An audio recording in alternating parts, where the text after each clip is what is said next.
back to another episode of No Gatekeeping, the Founders Series. I'm Carlyn Bushman, sales strategist, consultant, and founder and creator of Pop Academy.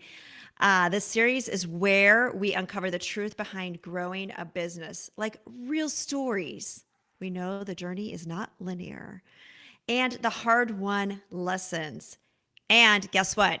I know this is going to come to surprise for everyone, but all the stuff we don't see on social media. So there's that. I am so excited about our guest in No Gatekeeping today, Tammy Zelez. She is a brand photographer who helps female founders tell their story through compelling imagery, which is incredible. I've seen it personally. And recently, through the launch of her new magazine, mUse magazine, a luxury publication created to expand her clients' messages and her client's message and brand presence. Okay, once again, luxury magazine, and it really is suited to those entrepreneurs who are looking to create and expand the client's messages and brand presence. You will see this in her very, very well developed magazine. Tammy has built a business rooted in both creativity and empowerment, which she captures through her imaging. And she's here to talk about the internal growth that really helped her get here. So, very excited to welcome you. Welcome, Tammy. How are you? I am great. How are you? I'm doing so great today. Today is one of my favorite days because I spent the day starting with teaching a mini course on time and getting back time, did some podcast interviews, and now I get to actually show up and be here with you. So this is super great. So I'm going to dive in because that's what I do. I'm really not about a lot of the fluff, as most of you might know. So, okay, let's rewind. I've known you for several years now. Soon I'll be able to say a decade. I think we're closing No, in. I don't think that's that far away. I know, that's crazy times. crazy. So crazy. So I know we've talked a lot about inner work, and what's presented on social is glossy and beautiful. What you present as you create images and capture images for incredibly talented humans, right? And their brand presence is very pretty and compelling. But let's talk about the inner work. Like you, not all of us that you try to capture on a regular basis, but like what inner work, like what does that look like? What does that word even mean to you actually? Um, Honestly, if I were to take that word, it would be everything based on my faith. At the end of the day, um, my mindset has to be right with God and myself in order for any of this to work. And it all starts from within, right? If you don't believe in yourself, if you don't believe in your product that you're offering or your service, and you don't really have that foundation to move forward, then it's not going to work. So you have to be able to be right with yourself first to in order to be successful. And it's still a work in progress, and I know that none of us are ever going to be fully 100% right. But the more you work on it, the longer you work on it, it helps. So this is such a thank you. First of all, I guess I want to say thank you for sharing this because I know this is not always an easy topic. Like we're out here in front of the world talking about some of the vulnerabilities and how we navigate those vulnerabilities, right? And inner work. Yes. Inner work's big, like across the board. I don't care who you are, how successful you are as you define success, male, female, we all have that part of it. And you really pointed out something that it's really truly a journey because that nirvana, it doesn't really exist, right? I mean, have you always been faith forward in your journey of that inner work, or say more about that?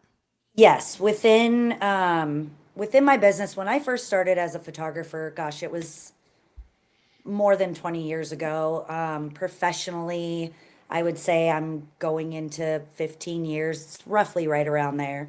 Um, but I was just trying to do it on my own. I was just constantly like in the beginning, like just, doing it on my own. And then I feel as though God really was working within me to say that, I can't do it without him. And so when I started to really learn that and put my faith out there as to say, okay, I'm going to go do this great, huge job, but the gift of photography was given to me by God. And that really empowered me to know that I want to share this gift that He has given me with my clients and with the world. And I have to be able to say, I have to be able to know that He is the one that's working within me and I can't do it without Him. So that is a very big foundation of how I run my business, how I run my photography, how I ended up starting the Muse, because as a photographer, just jumping into becoming a founder and editor in chief of a magazine that I knew nothing about, there was no way I was going to publish my first magazine without knowing that He's the one who's given me this gift and He's the one that's told me, do it, like just do it. And so it really carries me through, because on the days where I don't want to wake up and do this, or I feel like it's too hard, or I question myself and my self-worth and who am I to do this? He Tammy, reminds how me often that does that happen? How often does that happen when you say, "Who a am I to lot, do this?" Like, a lot. like a lot, like Oh, every especially day. with the magazine. And honestly, like you and I being friends, along with, being business partner, or not partners, but confidants, I guess. There has been a lot behind the scenes in the last 3 weeks that has made both my photography and my magazine extremely challenging. And so we had booked this live like 2 months ago. And when Yeah. you had reminded me of this live, I was like, oh, I do not feel fit to be on this live right now. It's been extremely challenging. And again, if it wasn't for God like giving me peace to get through it, I wouldn't have. I absolutely wouldn't have. So, yeah, there's a lot to unfold there. Maybe for another YouTube live. I don't know. I don't know how deep you want me to get today, but I'm sure we'll cover some of it.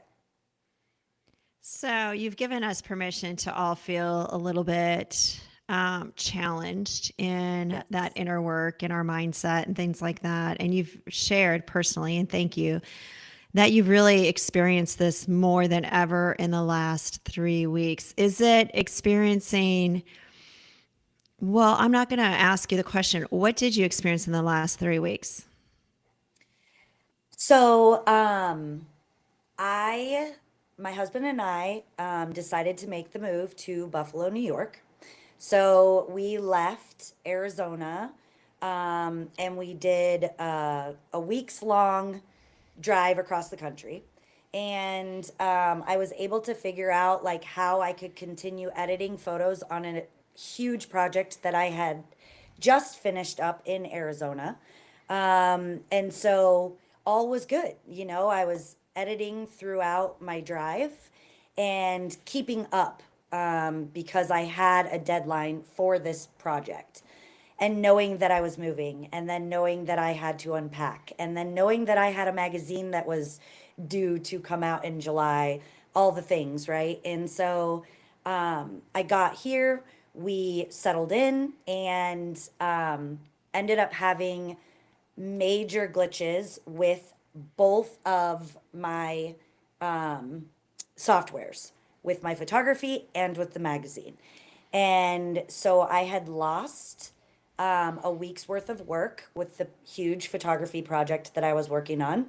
Um, and that would have sent me in a spiral in itself. But I had to maintain my composure. There was no way I couldn't. There was no way I could take the time suck of stress to let that affect me. So I just I made the phone calls. I spent the time with tech support for hours and hours, and was finally able to get it up and running. Lost the week's worth of work, but knew, okay, I have to catch up on that. And so it was 12 to 14-hour days to catch up and to maintain being on track, which I can say that I had given myself a July 21st end date or a live go live date, and I did it. So I was like, okay, like whatever it takes, right? If things have to take a pause, if your life has to take a pause, I don't even know what Buffalo looks right now. I have not been out of my house. But within that, that was a huge project. But then I also have clients and customers that are waiting on the July issue of the mUse. I have all of my amazing entrepreneurs, my new amazing entrepreneurs in the July issue that I am so excited to have featured and to help them promote them. And I had a huge crash on that as well.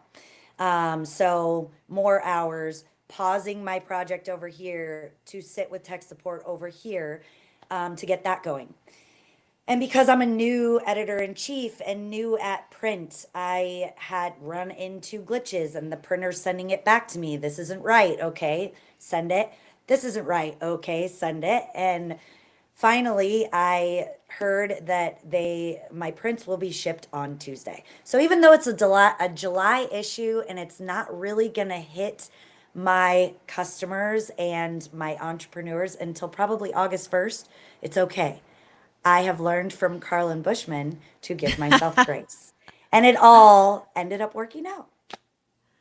Yeah, and that's just the thank you for sharing that. First of all, tech glitches are no joke, right? Yeah. And I mean, was there a moment in there where you were, and I know the projects are big that you were working on, where did you ever pause and say, I don't know what to do right now. Like, I'm sorry and it's going to be late, or I'm sorry, XYZ. Like, was there ever a chance, like, should I even do this magazine anymore? Like, I mean, did you have any of those thoughts, or were you like, nope, I'm going to do this? Like, is this stuff that you've worked on building up to this point so you could handle it? Or do you still feel yourself like, what in the hell am I doing?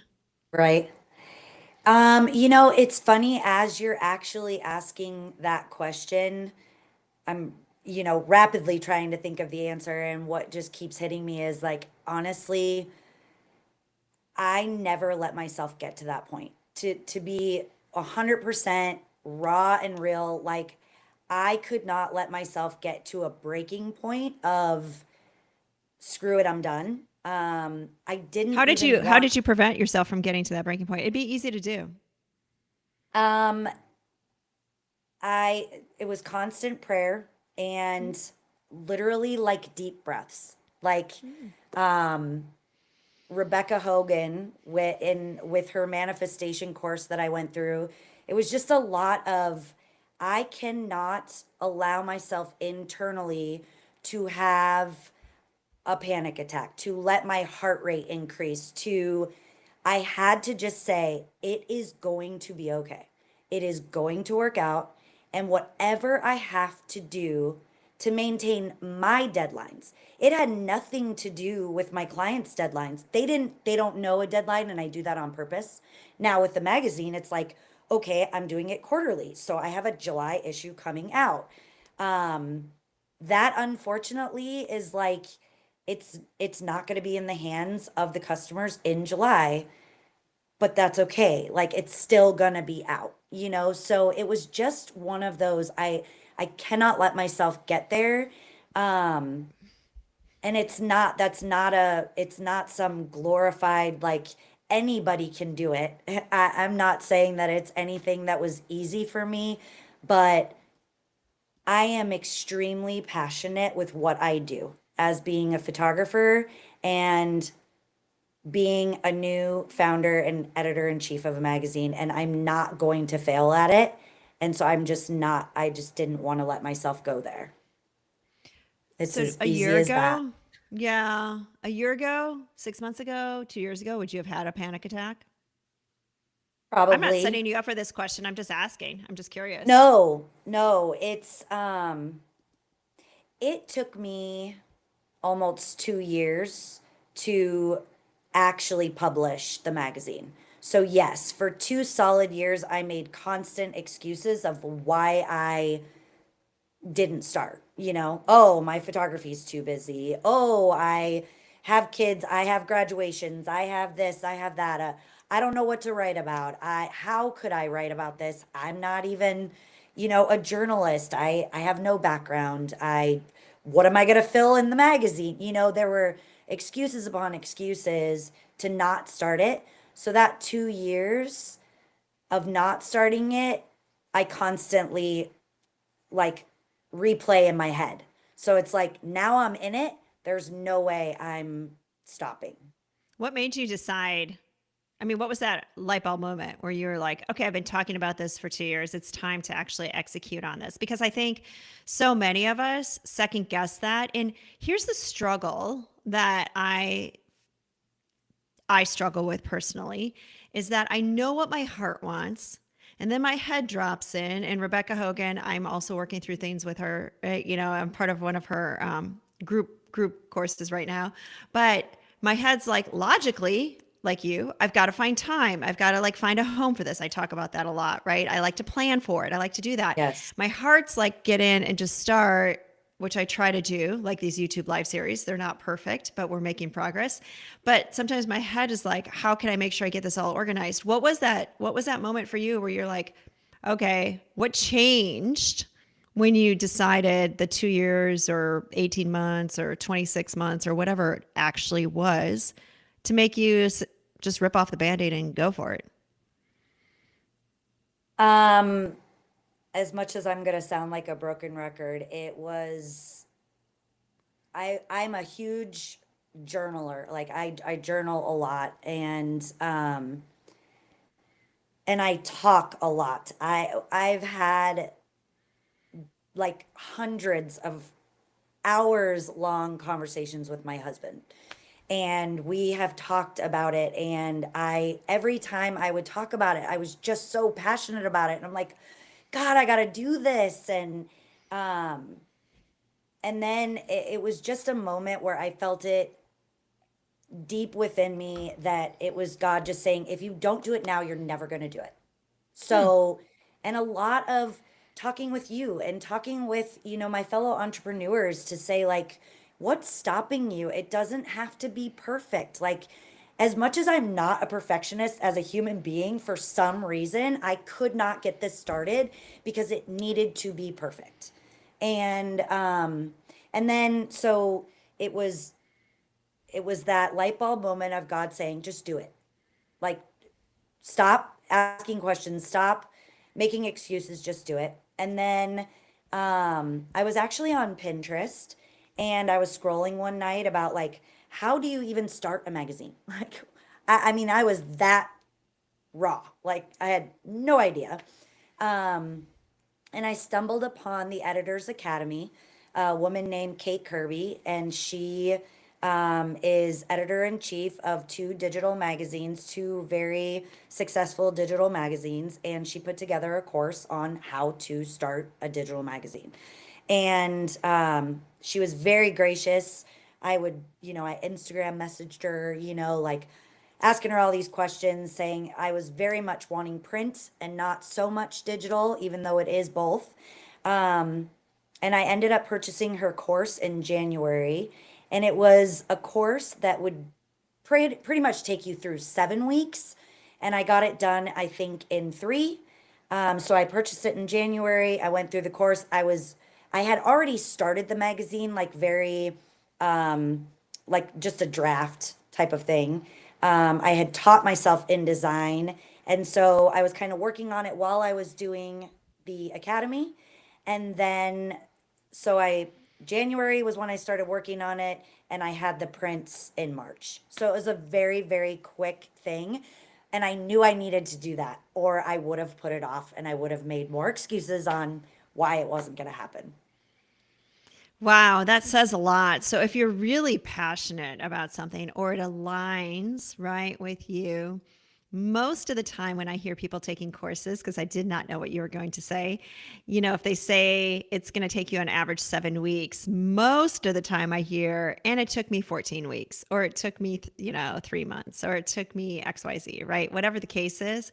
And you did it in 3 weeks, which is so impressive and took some discipline. Do you feel like you have, when it comes to stuff like that, do you feel like you have good discipline around that? Or is that something that, how did Um, you dedicate the time to that? when you say discipline, it's so crazy because I feel as though me myself, um, I am not good with being able to have great time management in all the things that I want to do. If I am really passionate about something, that is my tunnel focus. And honestly, it worked very well for me with this magazine in that the beginning of 2025 was very slow for my photography. And this is what this whole YouTube live is, right? Raw and real, no gatekeeping. I did not have the business that I typically have January through March, in the beginning of any year. And so I took that as his way of saying, I'm giving you time.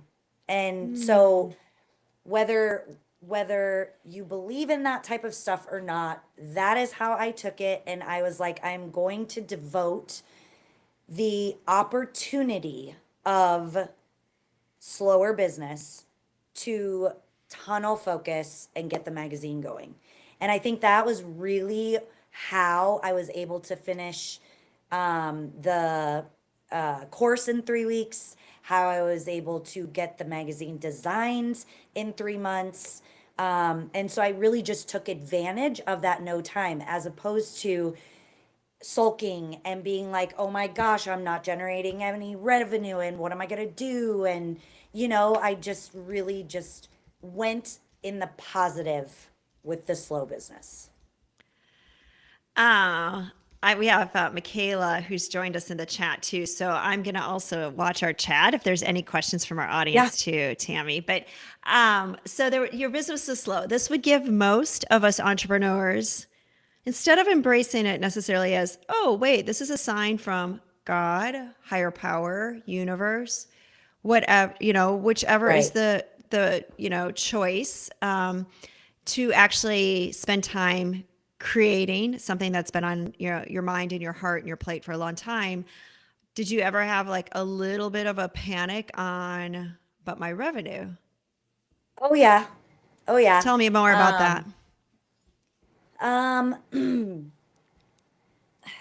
it was, I guess it was gonna be the debt I was gonna go into to start the magazine. Um, and I am somebody that you would call like a person having a scarcity mindset. I'm working through that. That's always a work in progress, right? Uh, Yes. and and honestly, like it was dipping into a savings that didn't belong to my business. But I was very passionate about it. Again, multiple conversations with my husband to say, like, are we on the same page? And I am so sorry if you can hear my foster cat, my daughter's cat. He's going nuts right now. But anyways, um, but it was a lot of conversation of like we have to be on the same page. I'm not going to do this if you're not on board with it. um I just, he knew my passion. And it was really funny because when I first told him about it, he was like, I don't understand. Print magazines are dead. Who buys a print magazine? And you're going to sell it for how much? Like, and he really didn't understand it. And then he didn't want to see it until it was in print. He didn't even want to look at the digital copy. And when he agreed with me, he saw my passion. He was like, "Okay, we're on the same page. We're on the same team. Do what you have to do." And so I took the leap and I went into the debt and I said, "Let's do this. It's going to come to fruition." And when he saw the print, he was like, okay, I believe in you. I believe in your mission. I believe in what you're trying to do. And it's really hard to convince a husband about this, when you're just solely focused on female entrepreneurs. But he saw my vision, and that made it a lot easier to go into the debt and to do this because, again, anybody starting a new business knows like it's not going to Oh, be an overnight success. And you have to just, and I have a lot of female friends like you that helped me to see that and to realize that it's gonna be okay, you know? yeah. One, I agree, Tammy, and thank you for bringing that up. First of all, a couple things to unpack there. The one is this very wise woman, Carrie Kirpin, I'll give her credit for this, said a successful entrepreneur, every successful entrepreneur she's ever met, and she sold a multi 8-figure business. She said, what they have is longevity, just staying in it because they're the ones that are successful. They just stay in it and they move with it. And like we talked about earlier, it's not a linear journey. It is, definitely has its ebbs and flows like you've described. And Michaela just put in the chat too, a support system is key. And you referenced that too. I think too often than not, and it's great that you shared your husband's reflection of this, and sometimes the confused look or the misunderstanding or the tension if you're not bringing in revenue into the family, right? Or you just see expenses going out. That can Right. be really, really hard. Yes, absolutely. And it was a tug and pull. It was quick though. It was 3 months. Like I talked to him about it for 2 years, and it's fun to talk about and envision and what you're gonna see yourself in 20 years doing and all that. That was always fun because no Yeah. money was spent yet. And so it was a quick tug and pull for 3 months, but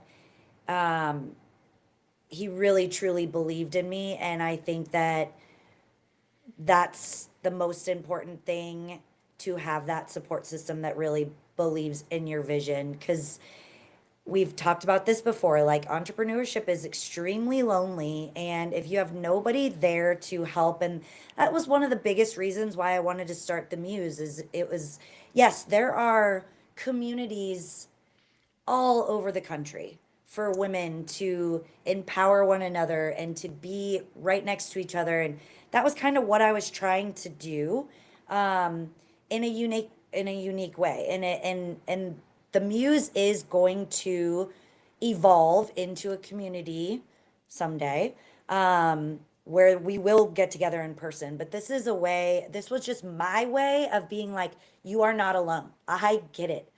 Trust me, like it is very lonely, and I want to be there to support, and in a unique and different way, in print magazine. So, Yeah, and we're also grateful for you that you stepped into this. And if we could all be so courageous to just try the one thing that makes us a little bit nervous, that's a little bit out there, that's a little bit edgy, that is a little bit uncertain, right? And if you have the combination of excitement and nervousness, then you're probably in the right space. That's probably the next step. And I am constantly working on myself in this space. Like self-sabotage is real, right? Like I'm always yes, like thinking about like I know what I really, really want to do. And like you, I haven't done it yet. And I don't know why. Like there surely shouldn't be anything holding me back, but yet I figure out how to hold myself back. right, right, absolutely. And yeah, I mean, I see my long-term vision, um, and that road between now and the long term, I'm stepping over boulders, man. I'm self-sabotaging all the time. How am I going to even get there? Is that even going to be a thing? Like, no. You're constantly, it's the negative comments that you tell yourself. And I am a firm believer of just as soon as you hear that negative comment in your mind, that you have to stop and you have to replace it with a positive comment. I am definitely the type of person that wakes up and has a choice to make. Am I going to be positive today, or negative? And I choose, it's a choice, right? You choose to be positive, you choose to have a good day. And that is very much who I am. Do I have those days of complete self sabotage? And mine is more comparison. I am really, really hard on myself and I compare myself constantly. Um, but it's a work in progress. We are never going to be perfect, but we just have to be okay with where we're at, where we're going, and just keep that vision always like looking forward. I love that you shared this with us today, Tammy. And I love that you were willing, because I know we had a few emails go back and forth, like you mentioned. I'm so happy you were willing to step in and talk about inner work with us today. It was really impactful. And oh, there's a great comment in the chat. My favorite song lyric is from Daydream. It ain't big enough if it doesn't scare the hell out of you. If it makes you nervous, it's probably worth it. And Oh, I love that. Who sings I love that? that. Isn't Um, that Daydream, Lily Miola.